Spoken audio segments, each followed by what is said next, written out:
भले ही वे युद्ध में मारे गए हों, उन्हें एक पल की शांति भी नसीब नहीं होती। उनकी ठंडी और जमी हुई लाशें खून से सनी कीचड़ में फेंक दी जाती हैं। उनकी सैन्य वर्दियां और जूते भी बर्बाद नहीं किए जाते। चाहे वे गंदे कपड़े गोलियों से छलनी हो गए हों, फिर भी सैनिक उनकी लाशों से कपड़े उतारकर उन्हें दोबारा इस्तेमाल के लिए रख लेते हैं। वो सस्ती काली लकड़ी की ताबूतें जिनमें उन्हें दफनाया जाता है, वही जर्मन सेना की ओर से उन्हें दी गई आखिरी इज्जत होती है। न कोई उन्हें याद रखता है, न ही किसी को उनकी परवाह होती है।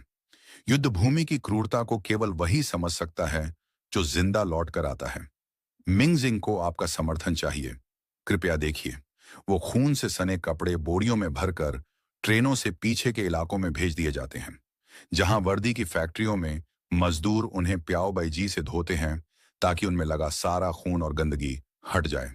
सूख जाने के बाद मजदूर फटे कपड़ों को सिलकर ठीक करते हैं। वे वर्दियां जो मरे हुए सैनिकों से उतारी गई थीं, आखिरकार नए सैनिकों को पहना दी जाती हैं, जिन्हें फिर से युद्ध के मैदान में भेजा जाता है, जैसे यह जीवन का एक चक्र हो। 1917 का साल था। जर्मनी प्रथम विश्व युद्ध में घिरा हुआ था। युद्ध भूमि जर्मन सैनिकों की लाशों से पट चुकी थी। हालात नामुमकिन हो चुके थे। फिर भी सैनिकों को आदेश दिया जाता था कि वे ट्रेंचेस से निकलकर फ्रांसीसी सेना पर हमला करें।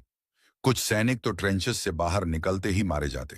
भले ही उनके दिलों में मौत का डर था, वे एक कदम पीछे नहीं हट सकते थे। या तो दुश्मन को मारकर जीत लो, या फिर उसी रास्ते में मर जाओ। दुश्मन की गोलियों के सामने भागने की कोई जगह नहीं थी। जो सबसे आगे थे, वे जरूरी नहीं कि मारे जाएं, और जो पीछे छिपे थे, उनके बचने की कोई गारंटी नहीं। जब एक एक करके उसके साथी मरने लगे, तो एक सैनिक भय से कांपने लगा। वह एक सूखी पेड़ के पीछे रुक गया।